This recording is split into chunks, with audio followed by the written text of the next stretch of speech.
This is going to be a quick walkthrough on how to take the front grille off. I'm not actually going to take it off. I'll just talk about taking it off.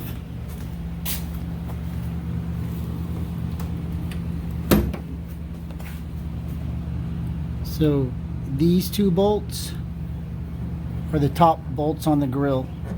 They bolt into these little plastic clips on the bottom side right here. So we take these two out.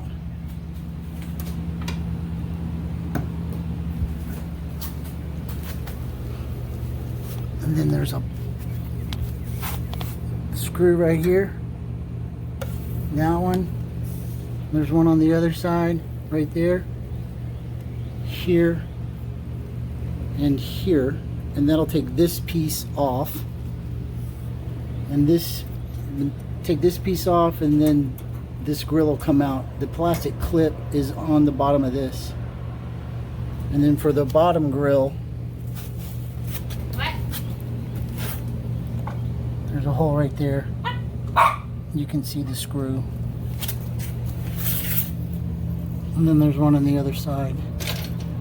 And then this piece will, that's all that holds it in, is right there. And you just kind of slide it over and pull it out. Not too hard. Got to get that off if you want to work on the horns.